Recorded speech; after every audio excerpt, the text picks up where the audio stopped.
이거 설마 사람 뼈? 이정숙 할머니의 떨리는 목소리가 비에 젖은 텃밭에 울려 퍼졌습니다. 그 순간 등 뒤에서 들려오는 목소리. 어머니? 돌아보니 며느리 서연이가 서 있었습니다. 그동안 단 한 번도 본 적 없던 무서운 표정을 한 채로요. 그 순간 정숙 할머니는 직감했습니다. 이 아이가 우리 아들을. 구름 같은 이야기 지금부터 시작하겠습니다. 전라북도 어느 조용한 시골 마을에 새벽이 밝아왔습니다. 72살의 이정숙 할머니는 늘 그랬듯이 새벽 5시 반에 눈을 떴습니다. 또 하루가 시작이네. 정숙 할머니는 작은 한숨과 함께 이불을 젖혔습니다. 혼자 사는 집은 고요했지만 그 고요함이 외롭게 느껴지지는 않았습니다. 그녀에겐 며느리 서연이가 있었기 때문입니다. 17년 전 아들 민준이가 세상을 떠난 뒤 정숙 할머니와 서연이는 더욱 가까워졌습니다. 함께 슬퍼하고 함께 울면서 서로를 위로하고 의지했습니다. 그리고 5년 전 정숙 할머니의 남편 박영호 씨가 암투병을 할 때도 서연이는 친딸처럼 간병을 도맡아 했습니다. 그 후 남편이 먼저 세상을 떠나고 정숙 할머니 혼자 남게 되자 서연이는 더욱 살뜰히 시어머니를 보살폈습니다. 일주일에 서너 번은 꼭 들러서 안부를 확인하고 필요한 것이 있으면 뭐든 척척 챙겨주었죠. 서연이 없었으면 내가 어떻게 살았을까? 정숙 할머니는 그런 생각을 하며 마당으로 나갔습니다. 이슬이 송골송골 맺힌 텃밭이 아침 햇살에 반짝반짝 빛났습니다. 상추, 깨씹, 호박, 고추가 싱싱하게 자라고 있었습니다. 이 모든 것들은 서연이가 좋아하는 것들이었습니다. 우리 서연이 깨씹 좋아하는데 이것들 좀 따줘야겠네. 정숙 할머니는 호미를 들고 기분 좋게 김매기를 시작했습니다. 오전 10시쯤 집 안에서 휴대폰 벨소리가 울렸습니다. 정숙 할머니는 서둘러 호미를 내려놓고 집으로 들어갔습니다. 서연이에게서 온 전화였습니다. 화면에 떠오른 우리 예쁜 며느리라는 이름을 보는 순간 정숙 할머니의 얼굴이 환해졌습니다. 그래. 서연아, 어머니, 안녕하세요. 오늘 기분은 좀 어떠세요? 서연이의 목소리는 언제나 꿀처럼 달콤했습니다. 그럼 우리 서연이가 전화해줬는데 기분이 좋지. 무슨 일이야? 오늘 마트에서 일이 좀 일찍 끝나거든요. 어머니랑 맛있는 고기 구워 먹을까 하고 전화드렸어요. 정숙 할머니의 마음이 따뜻해졌습니다. 아이고, 고기를? 돈 아깝게 뭐하러. 어머니, 돈이 아깝긴요. 어머니 맛있는 거 사드리는 게 제 행복인걸요. 서연이의 진심 어린 목소리에 정숙 할머니는 코끝이 찡해졌습니다. 그래, 그럼 몇 시에 갈까? 2시쯤 오세요. 제가 미리 좋은 고기 사놨어요. 어머니 좋아하시는 삼겹살로요. 아이고, 고마워라. 우리 며느리밖에 없네. 아니에요, 어머니. 그럼 이따 뵐게요. 전화를 끊은 정숙 할머니는 한동안 휴대폰을 가만히 바라봤습니다. 내가 전생에 나라를 구했나? 어떻게 이런 복덩이 같은 며느리를 얻었을까? 오후 2시, 정숙 할머니는 서연이네 집으로 향했습니다. 걸어서 10분 정도 되는 가까운 거리였습니다. 마을길을 걸으며 이웃들과 마주칠 때마다 정겹게 인사를 나눴습니다. 어머, 정숙씨, 어디 가시오? 담벼락 밑에서 만난 이웃집 할머니가 물었습니다. 아이고, 우리 며느리가 고기 사준다고 해서요. 어머나 세상에, 서연이가 참 잘해. 요즘 그런 며느리가 어디 있어? 그러게 말이에요.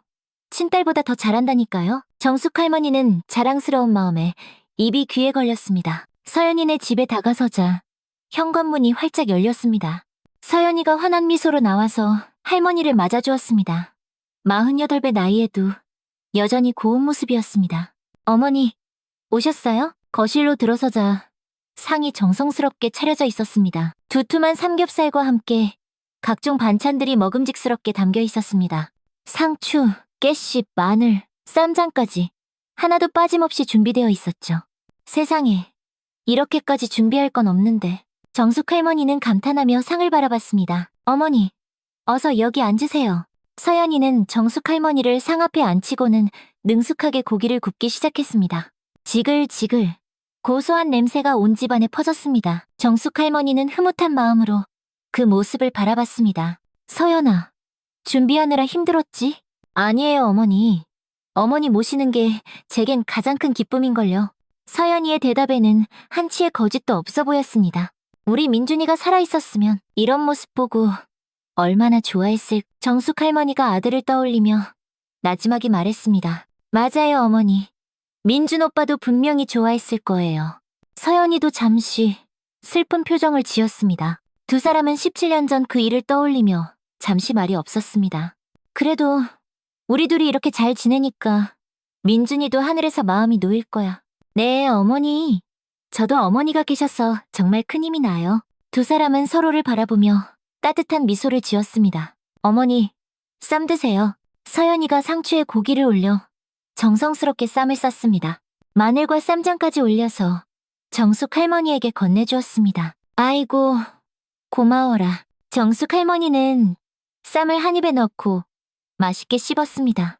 고기도 연하고 맛있었지만 며느리의 정성이 더해져 꿀맛처럼 느껴졌습니다. 어머니, 많이 드시고 오래오래 건강하셔야 해요. 두 사람은 정답게 이야기를 나누며 행복한 식사를 했습니다. 그런데 1시간쯤 지났을 때였습니다.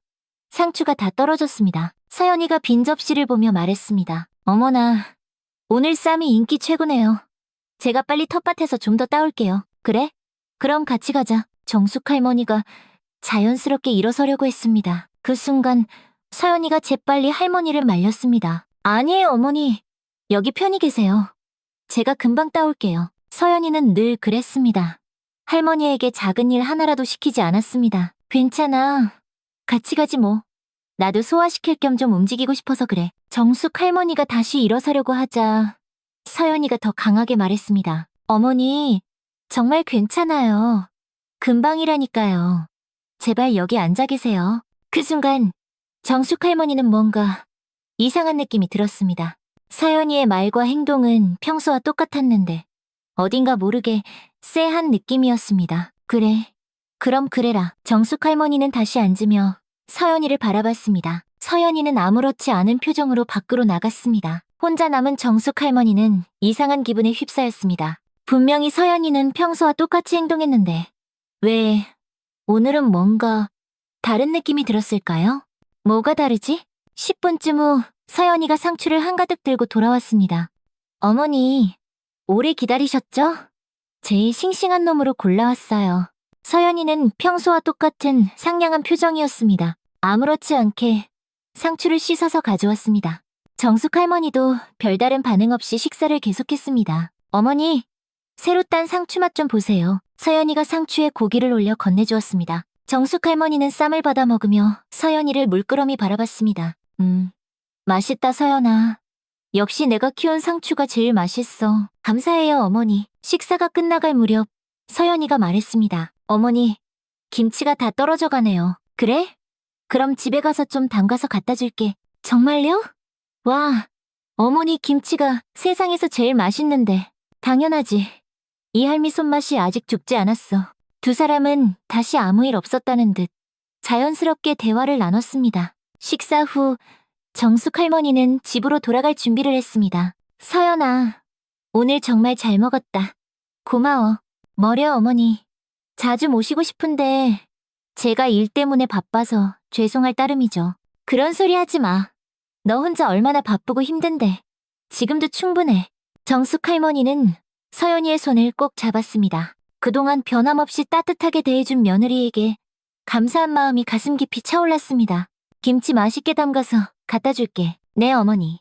조심히 들어가세요. 평범한 인사를 나누고 두 사람은 헤어졌습니다. 며칠 후 그날은 아침부터 주룩주룩 비가 내렸습니다. 며칠째 계속된 지긋지긋한 장마였습니다. 정숙 할머니는 서연이에게 전화를 걸었습니다. 서연아, 김치 다 됐는데 지금 갖다 주려고. 어머니, 정말요? 아이고, 감사해요. 그런데 제가 지금 마트 오후 근무 나와 있어서요. 전화 너머로 마트의 시끄러운 소음이 들려왔습니다. 그럼 어머니, 냉장고에 넣어주실 수 있으세요? 문 열쇠는 늘 두는 곳 화분 밑에 있어요. 알겠다. 그럼 냉장고에 넣어둘게. 네. 어머니, 정말 감사해요. 비 오는데 조심하시고요. 전화를 끊은 정숙 할머니는 정성스럽게 김치를 통에 담고 비닐봉지로 한 번 더 쌌습니다. 그리고 우산을 쓰고 조심스럽게 집을 나섰습니다. 길에는 물웅덩이가 여기저기 생겨 있었습니다. 며칠째 쏟아진 비 때문에 흙길이 엉망이었습니다. 정숙 할머니는 조심스럽게 물웅덩이를 피해 걸었습니다. 오후 3시쯤 서연이네 집에 도착했습니다. 정숙 할머니는 조심스럽게 문을 열고 집 안으로 들어갔습니다. 밖에 요란한 빗소리와 달리 집안은 조용하고 아늑했습니다. 젖은 신발을 벗고 거실을 지나 부엌으로 향했습니다. 냉장고를 열고 김치통을 조심스럽게 넣었습니다. 자, 이제 가야지. 김치를 다 넣고 냉장고 문을 닫은 정숙 할머니는 집을 나서려 했습니다. 현관으로 향하던 중 우연히 뒷마당으로 이어지는 창문 쪽으로 시선이 향했습니다. 비에 젖은 텃밭이 보였는데 뭔가 이상한 점이 눈에 띄었습니다. 창문 너머로 보이는 텃밭의 땅 일부가 움푹 꺼져 있었습니다. 저기 땅이 왜 저러지?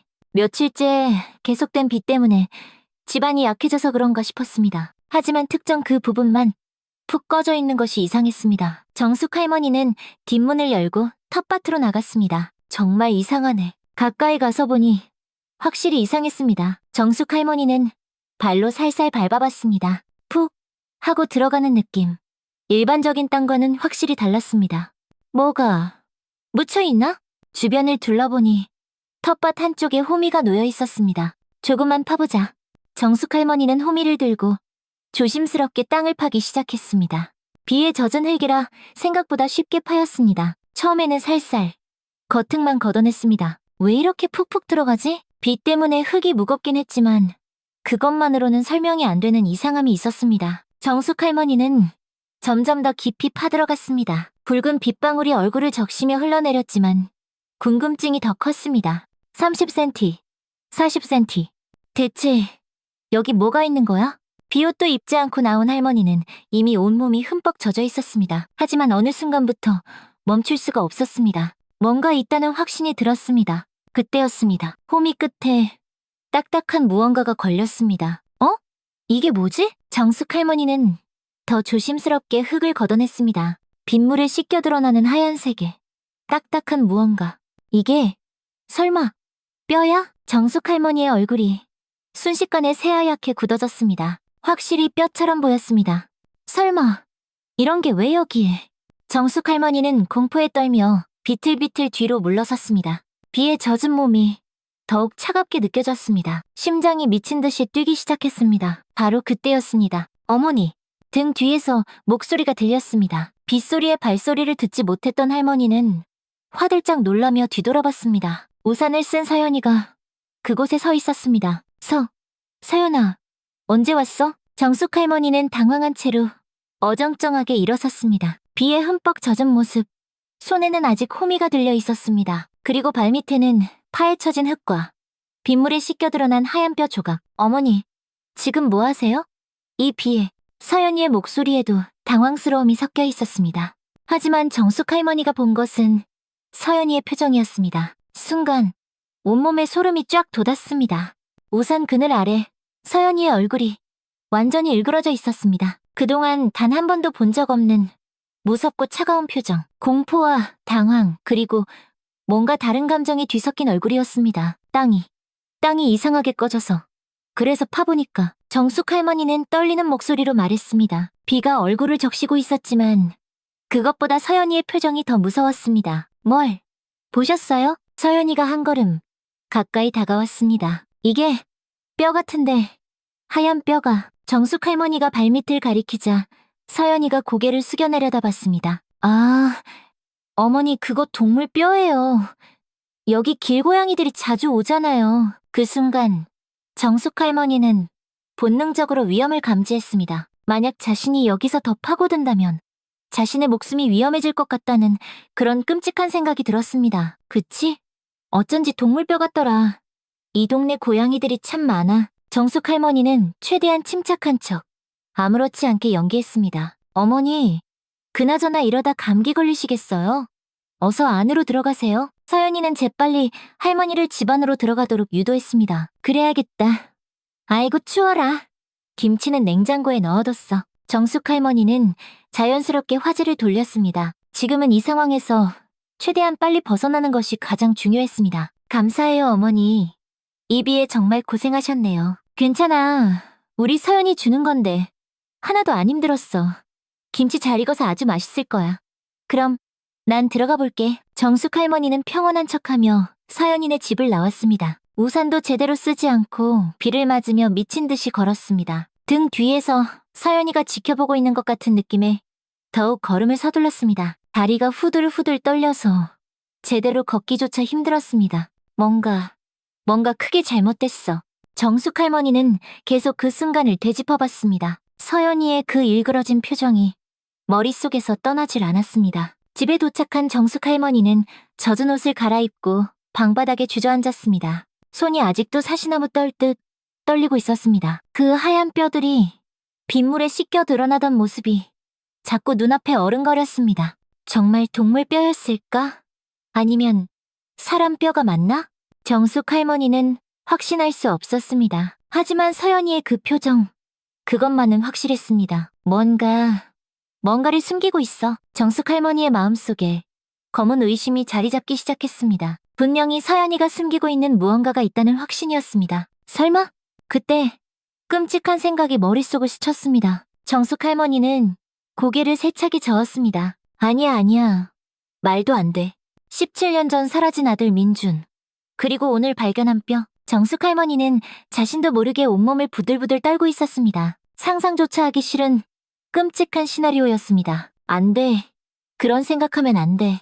우리 서연이가 그럴 리 없잖아. 정숙 할머니는 자꾸만 떠오르는 무서운 생각들을 애써 떨쳐내려 했습니다. 하지만 한번 피어난 의심의 씨앗은 쉽게 사라지지 않았습니다. 결국 할머니는 112에 전화를 걸고 말았습니다. 네, 경찰서입니다.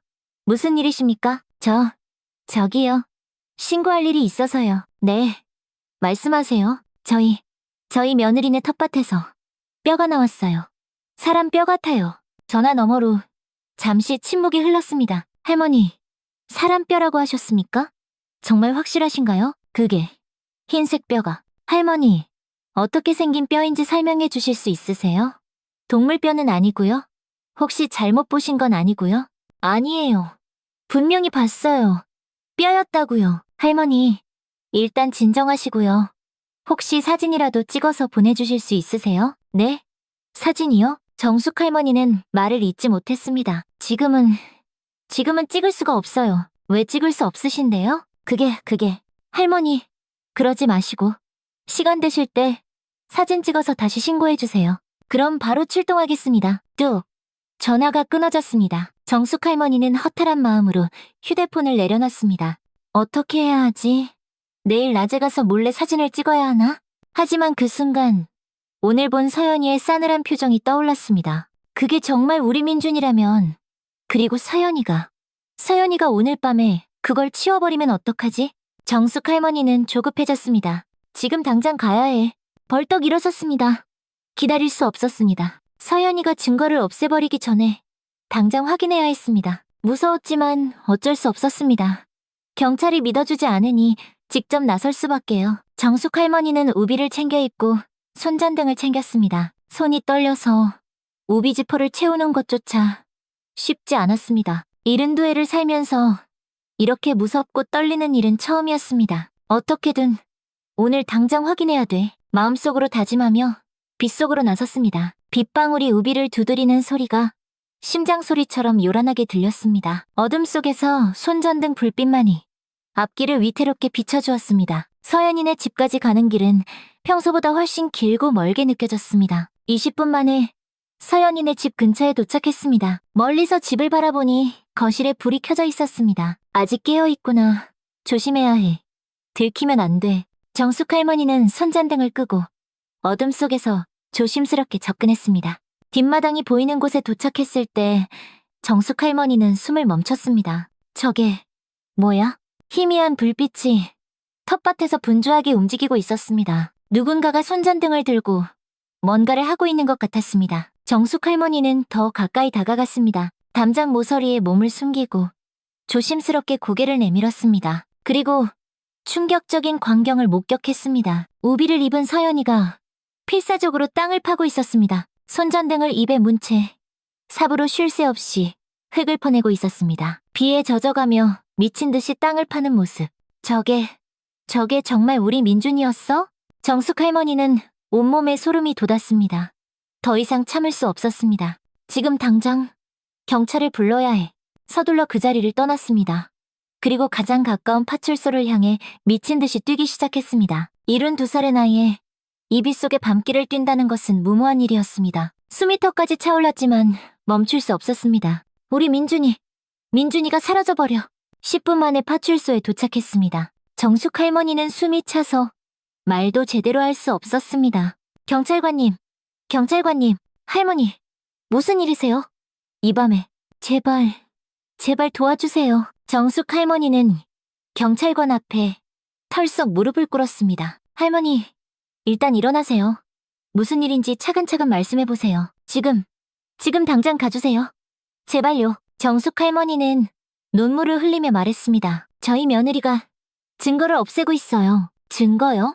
무슨 증거를 말씀하시는 겁니까? 뼈를 묻어놨던 걸 지금 판에서 없애고 있다고요.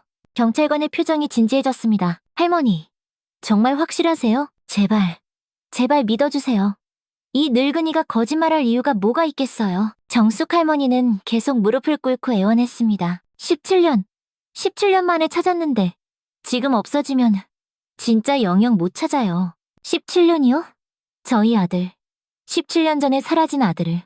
혹시 그 뼈가... 정숙 할머니는 더 이상 말을 잇지 못하고 오열했습니다. 할머니의 절박한 모습에 젊은 경찰관의 마음이 움직였습니다. 할머니, 일어나세요. 지금 바로 가보시죠. 정말 가주시는 거예요? 네, 바로 출동하겠습니다. 김순경, 가자. 정숙 할머니는 안도의 눈물을 흘렸습니다. 몇 분 후, 경찰차가 서연이네 집 앞에 도착했을 때는 밤 12시가 넘어 있었습니다. 저기가 집이에요. 경찰관 2명은 손전등을 들고 조심스럽게 차에서 내렸습니다. 경찰관이 현관문을 두드렸습니다. 똑똑똑 경찰입니다. 한동안 집안은 조용했습니다. 정숙 할머니는 가슴이 터질 것 같았습니다. 똑똑똑. 김서연 씨, 경찰입니다. 문 좀 열어보세요. 한참이 지나서야 집안에서 발걸음 소리가 들렸습니다. 끽. 문이 열렸습니다. 서연이가 나타났는데 정숙 할머니는 깜짝 놀랐습니다. 얼굴이 상기되어 있었고 숨을 헐떡이고 있었습니다. 머리카락은 젖어서 엉성하게 말려 있었고 옷도 막 갈아입은 듯 어색했습니다. 어머, 경찰관님? 이 늦은 시간에 무슨 일이세요? 서연이의 목소리가 가늘게 떨리고 있었습니다. 신고가 들어와서 왔습니다. 경찰관이 뒷마당을 가리키며 말했습니다. 텃밭 좀 확인해봐도 되겠습니까? 서연이의 얼굴이 순간 돌처럼 굳었습니다. 텃밭요? 왜요? 왜 텃밭을? 뼈가 나왔다는 신고가 있어서요. 경찰관이 담담하게 말하자 서연이는 당황한 기색을 숨기지 못했습니다. 그게 무슨 말도 안 되는? 뼈라니요? 그리고 남의 집 텃밭을 이렇게 막 조사해도 되는 건가요? 영장 있어요? 그때 정숙 할머니가 나섰습니다. 지금 당장 조사하셔야 돼요. 저 텃밭에 분명히 뼈가 있었어요. 정숙 할머니의 목소리는 확신에 차 있었습니다. 서연은 할머니를 바라보며 절망적인 표정을 지었습니다. 어머니, 지금 무슨 말씀을 하시는 거예요? 죄송하지만 확인은 해봐야겠습니다. 협조해 주시죠. 잠시만요. 서연이 다급하게 말했지만 이미 늦었습니다. 경찰관들이 뒷마당으로 향했고 정숙 할머니와 서연이도 그 뒤를 따랐습니다. 여기였어요. 정숙 할머니가 아까 뼈를 발견했던 자리를 가리켰습니다. 경찰관이 삽을 가져와서 땅을 파기 시작했습니다. 서연이는 옆에서 얼굴이 하얗게 질린 채로 그 모습을 지켜봤습니다. 하지만 한 삽, 두 삽, 10분, 20분 아무리 깊이 파도 아무것도 나오지 않았습니다. 경찰관 한 명이 할머니를 돌아보며 짜증 섞인 목소리로 말했습니다. 할머니, 아무것도 없잖아요. 정숙 할머니는 당황했습니다. 분명히 여기에 있었는데. 서연이가 한숨을 쉬며 말했습니다. 제가 말씀드렸잖아요. 뼈라니. 무슨 말도 안 되는 소리를. 아니에요. 내가 똑똑히 봤어요. 정숙 할머니는 분해서 소리쳤습니다. 저희 어머니가 요즘 치매 기운이 좀 있으셔서 밤에 이상한 행동도 하시고 헛것도 자주 보세요. 정숙 할머니는 눈물을 흘리며 서연이를 가리켰습니다. 아니야. 내가 똑똑히 봤어. 이 밤에 네가 우비 입고 여기서 필사적으로 땅 파고 있었잖아. 분명히 다른 곳으로 옮겼을 거야. 서연이가 고개를 저으며 말했습니다. 어머니, 또 그런 말씀을. 약도 안 드시고 내일은 꼭 병원에 가보셔야겠어요. 선배로 보이는 경찰관은 서연이의 말에 고개를 끄덕였습니다. 죄송합니다. 저희가 오해를 했네요. 정숙 할머니는 그 모습을 보고 절망하며 그 자리에서 무릎을 꿇었습니다. 제발, 제발 제 말을 믿어주세요. 제가 왜 거짓말을 하겠어요. 제발. 정숙 할머니의 절절한 호소에 젊은 김순경의 마음이 흔들렸습니다. 하지만 상관은 오히려 불편한 기색이었습니다. 할머니, 이러시면 곤란합니다. 저희가 믿고 이렇게 와드렸는데 다음부턴 이런 장난 신고는 하지 마세요. 그럼 저희는 이만. 상관이 삽을 정리하며 돌아서려 했습니다. 그때 김순경이 상관의 팔을 붙잡았습니다. 선배님, 잠시만요. 할머니 눈빛 좀 보세요. 저건 거짓말하는 눈이 아니에요. 그럼 뭘 더 하자는 거야? 파봤는데 아무것도 없었잖아. 이 주변만 딱 한 번만 더 둘러보시는 건 어떨까요? 혹시 모르잖아요. 상관이 깊은 한숨을 쉬었습니다. 딱 5분만이다. 5분만 더 보고 간다. 서연이가 갑자기 끼어들었습니다. 아니, 왜 아직도 못 믿으세요? 아무것도 없다니까요. 이거 명백한 공권력 남용이에요. 서연이의 목소리에 날카로운 신경질이 섞였습니다. 젊은 경찰관은 오히려 이상하다는 듯 서연이를 바라봤습니다. 그냥 확인만 하는 겁니다. 아무것도 없으면 문제될 거 없지 않습니까? 그때 정숙 할머니가 소리쳤습니다. 봐요. 저 아이 반응 좀 보세요. 뭔가 숨기는 게 있으니까 저러는 거라고요. 김순경은 손전등을 켜고 뒷마당 이곳저곳을 비추기 시작했습니다. 서연이는 그 모습을 지켜보며 점점 더 긴장하기 시작했습니다. 손이 미세하게 떨리고 있었습니다. 손전등 불빛이 화단을 비추고 담장 쪽을 비추고 덤불 근처를 비추는 순간 선배님, 저거 한 번만 봐도 될까요? 커다란 검은색 가방이 덤불 뒤에 반쯤 숨겨져 있었습니다.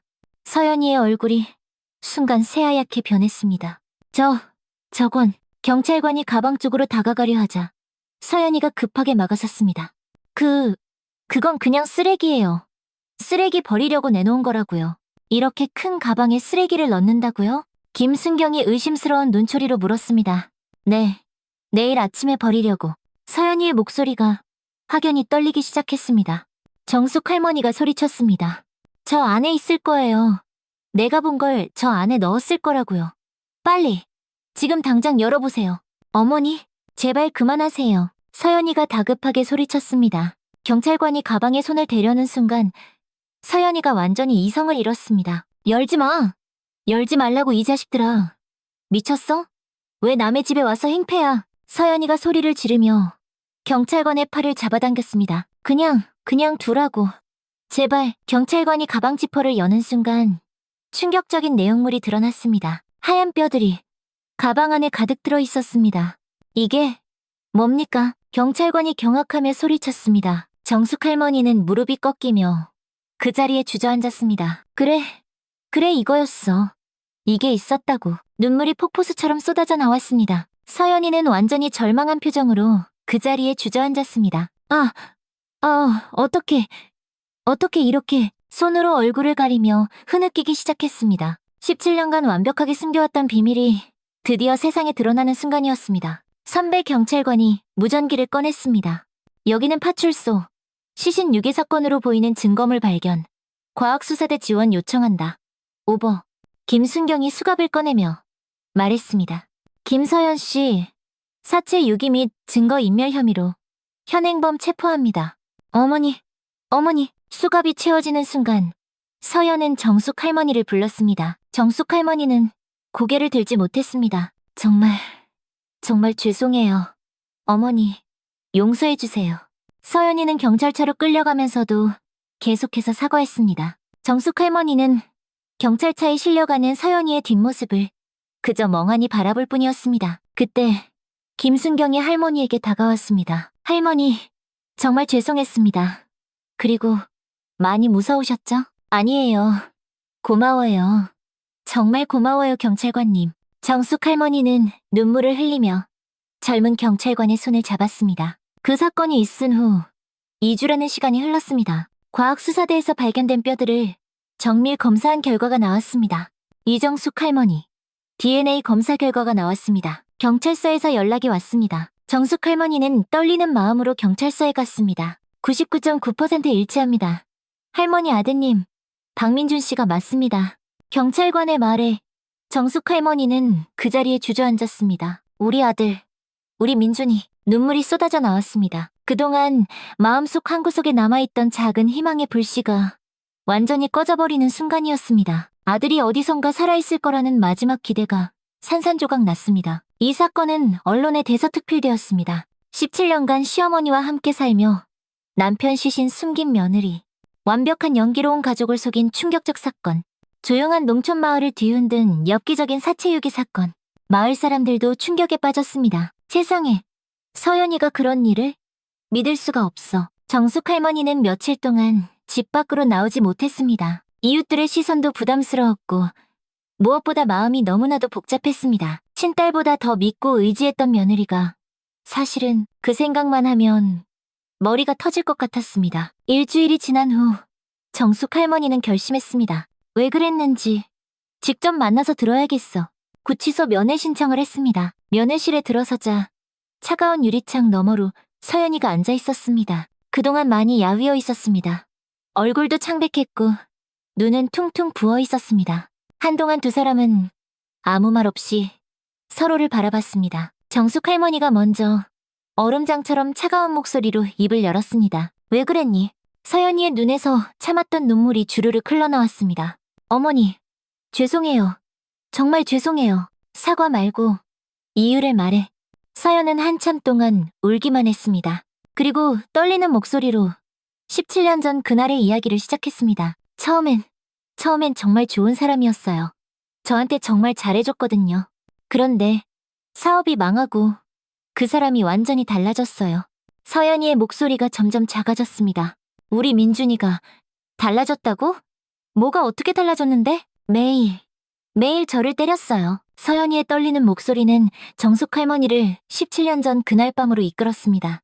2007년 10월 15일 밤, 35살의 민준이 비틀거리며 현관문을 열었습니다.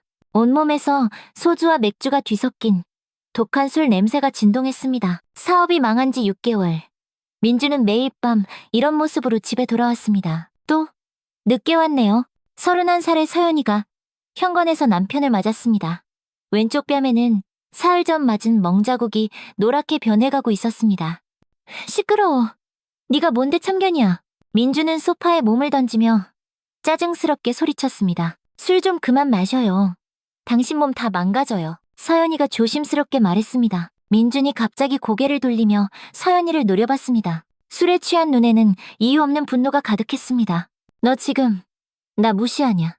니까짓 게 뭔데? 민준이 물컵을 쳐냈고 컵이 바닥에 떨어져 산산조각 났습니다. 여보, 그만. 서연이가 말을 시작하려는 순간 민준의 손이 번개처럼 날아왔습니다. 짝! 뺨을 세게 때리는 소리가 조용한 거실에 울려 퍼졌습니다. 왜 맨날 잔소리야? 네가 뭔데? 민준이 벌떡 일어나 서연이에게 다가왔습니다. 짝짝! 이번에는 양쪽 뺨을 번갈아 때렸습니다. 내가 집에서 조용히 닥치고 있으라고 했지? 내 눈에 거슬리지 말라고 했잖아. 민준이 소리를 지르며 서연이의 어깨를 밀쳤습니다. 서연이가 뒤로 휘청거렸습니다. 제발 그만해요. 서연이가 간절하게 애원했지만 민준의 폭력은 멈추지 않았습니다. 발로 서연이의 정강이를 걷어찼습니다. 날카로운 통증에 서연이가 신음을 내며 바닥에 주저앉았습니다. 일어나! 민준이 서연이의 머리채를 잡아당겼습니다. 머리카락이 뽑힐 듯한 아픔에 서연이의 눈에서 눈물이 쏟아졌습니다. 아, 아파요. 놔줘요. 일어나라고. 민준이 서연이를 억지로 일으켜 세우더니 또다시 무자비하게 때렸습니다. 제발 그만해. 서연이가 바닥에 쓰러진 채 흐느꼈습니다. 그 순간 서연이 안에서 무언가 툭 하고 끊어졌습니다. 그동안 꾹꾹 참아온 분노와 절망이 한꺼번에 폭발했습니다. 그만하라고. 서연이가 절규하며 온 힘을 다해 민준을 밀어냈습니다. 술에 취해 비틀거리던 민준은 균형을 잃고 그대로 뒤로 넘어갔습니다. 둔탁한 소리와 함께 민준의 머리가 거실 테이블 모서리에 세게 부딪혔습니다. 민준은 그 자리에서 바닥으로 고꾸라졌습니다. 머리에서 붉은 피가 흘러나오기 시작했습니다. 여보? 서연이가 다급하게 일어나 민준에게 달려갔습니다. 방금 전의 분노는 순식간에 공포로 바뀌었습니다. 여보, 일어나요. 괜찮아요? 하지만 민준은 눈을 감은 채 미동도 하지 않았습니다. 서연이가 민준의 목에 손을 댔습니다. 맥박이 느껴지지 않았습니다. 차가워진 피부만이 손끝에 전해졌습니다. 안 돼. 서연이의 목소리가 공포로 떨렸습니다. 머리에서 흘러나온 피가 회색 타일 바닥 위로 서서히 고이고 있었습니다. 죽었어. 정말 죽었어. 현실이 받아들여지지 않았습니다. 119에 전화해야 한다고 생각했지만 손이 떨려 휴대폰을 잡을 수조차 없었습니다. 경찰이 오면 뭐라고 말해야 하지? 남편이 때려서 밀었다고 하면 믿어줄까? 아니야. 난 이제 살인자야. 아무도 못 봤어. 아무도 모를 거야. 그렇게 서연은 점점 미쳐가고 있었습니다. 천천히 일어났습니다. 뒷마당으로 나가서 땅을 파기 시작했습니다. 삽을 들고 한 삽 한 삽 흙을 파 들어갔습니다. 그리고 그날 밤 민준의 시신을 뒷마당에 묻었습니다. 다음 날부터 서연은 끔찍한 연기를 시작했습니다. 며칠 동안 남편이 집에 들어오지 않는다고 걱정하는 척했습니다. 그리고 정숙 할머니와 함께 파출소에 가서 실종 신고를 했습니다. 사업 실패로 우울해하던 남편이 며칠째 집에 돌아오지 않는다고 태연하게 거짓말을 했습니다. 그렇게 17년간의 지독한 거짓말이 시작되었습니다. 정말 죄송해요, 어머니. 다 제 잘못이에요. 서연이의 마지막 말이 면회실에 허망하게 울려 퍼졌습니다. 정숙 할머니는 차가운 유리창 너머로 서연이를 그저 가만히 바라봤습니다. 지금 이 눈빛은 진짜구나. 정숙 할머니가 입을 열었습니다. 왜 민준이가 널 때린다고? 나한테 말 안 했니? 서연이가 고개를 푹 숙였습니다. 무서웠어요. 나한테 얘기했으면 이런 끔찍한 일은 생기지 않았을 거 아니야? 정숙 할머니의 목소리에 깊은 안타까움이 섞였습니다. 정말 죄송해요. 서연이가 흐느끼었습니다. 정숙 할머니는 한참 동안 침묵했습니다. 그리고 천천히 힘겹게 말했습니다. 아무리 힘들었어도 그러면 안 됐어. 사람을 죽이면 안 됐다. 정숙 할머니의 목소리는 단호했지만 동시에 깊은 슬픔이 담겨 있었습니다. 딸처럼 아꼈던 사람이지만 이제는 다른 길을 걸어가야 할 사람이었습니다. 정숙 할머니가 자리에서 일어났습니다. 뒤돌아보지 않고 면회실을 나갔습니다. 서연이는 그 뒷모습을 눈물이 흐르는 얼굴로 끝까지 지켜봤습니다. 구치소 밖으로 나오자 익숙한 얼굴이 보였습니다. 서연의 부모님이 허리가 굽은 채 서 있었습니다. 사부인.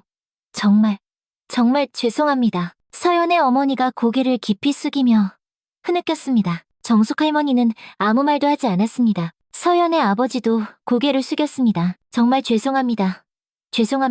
두 사람은 계속해서 사과했지만 정숙 할머니는 끝까지 침묵했습니다. 그리고 그저 그들 옆을 묵묵히 지나쳐갔습니다. 한마디 말도 하지 않은 채 정숙 할머니는 집으로 향하며 텅 빈 하늘을 보며 생각했습니다. 이제 난 어떻게 살아가야 하나. 3개월 후 김서연의 재판이 시작되었습니다. 검찰은 살인죄와 사체 유기죄로 징역 20년을 구형했습니다. 변호인 측은 가정폭력으로 인한 우발적 정당방위를 주장했지만 17년 전의 폭력 증거를 찾기는 어려웠습니다.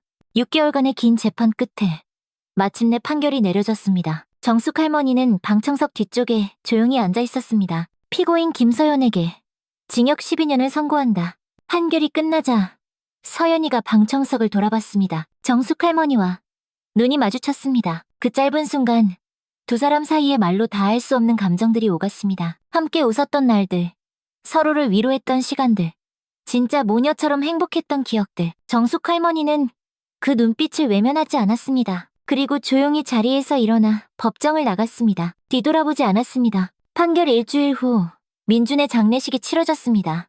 아주 작은 장례식이었습니다. 장례를 마친 후 정숙 할머니는 혼자 아들의 무덤 앞에 남았습니다. 새로 세운 묘비에는 박민준이라는 이름이 선명하게 새겨져 있었습니다.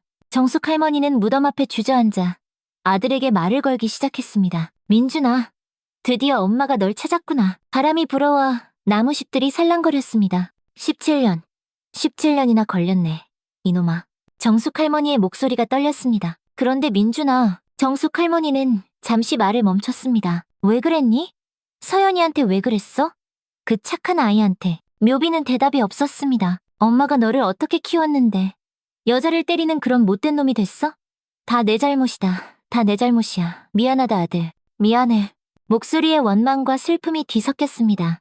서연이만 한 며느리가 없었는데 아무리 힘들어도 사업이 망했어도 그러면 안 됐어, 임마. 정숙 할머니의 눈에서 뜨거운 눈물이 흘러내렸습니다. 엄마한테 말이라도 했으면 내가 어떻게든 도와줬을 텐데. 정숙 할머니는 한참 동안 아들의 무덤을 하염없이 바라봤습니다.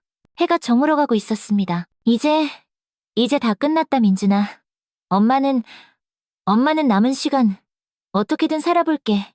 다음에 또 올게. 무덤을 뒤로하고 걸어가는 정숙 할머니의 뒷모습 위로 석양이 길게 그림자를 드리웠습니다. 이제 정말로 완전히 혼자가 된 삶이 새롭게 시작되는 순간이었습니다. 그로부터 1년 뒤 정숙 할머니는 여전히 작은 시골 마을에서 혼자 살고 있었습니다. 73이 된 몸은 예전보다 많이 약해져 있었습니다. 여전히 무의식적으로 서연이를 부르곤 했습니다. 서연아. 그리고는 곧 현실을 깨닫고 씁쓸하게 중얼거렸습니다. 아, 이제 없구나. 그럴 때마다 정숙 할머니는 자신이 무엇을 그리워하는지 혼란스러웠습니다. 내가 지금 뭘 그리워하는 거지? 시간이 흘러 겨울이 깊어갈 어느 무렵 정숙 할머니에게 편지 한 통이 도착했습니다. 교도소에서 온 김서연의 편지였습니다. 정숙 할머니는 한참 동안 편지를 들여다봤습니다. 열어볼지 말지 한참을 고민했습니다. 결국 떨리는 손으로 편지를 열었습니다. 어머니, 이 편지를 쓸 자격이 제게 있는지 모르겠습니다. 하지만 매일 밤 어머니 생각에 잠을 이루지 못해 용기를 내어 펜을 들었습니다. 먼저 진심으로 사죄드립니다. 저는 17년간 어머니를 속였습니다. 민준 오빠를 죽이고도 아무 일 없다는 듯 어머니 곁에 있었습니다. 용서받을 수 없는 죄를 지었습니다. 하지만 어머니, 한 가지만은 꼭 믿어주세요. 어머니를 사랑했던 제 마음만큼은 진짜였습니다. 17년 동안 매일 죄책감에 시달렸습니다. 살아도 사는 게 아니었습니다. 하지만 어머니와 함께 웃을 때, 이야기 나눌 때, 그때만큼은 정말 따뜻하고 행복했습니다. 어머니, 부디 건강 잘 챙기시고요. 정말 죄송합니다. 부디 행복하세요. 서연 올림. 정숙 할머니는 편지를 읽으며 조용히 눈물을 흘렸습니다. 그동안 며느리와 함께했던 수많은 시간들이 주마등처럼 스쳐 지나갔습니다. 편지를 조심스럽게 탁자 위에 놓고 창밖을 바라봤습니다.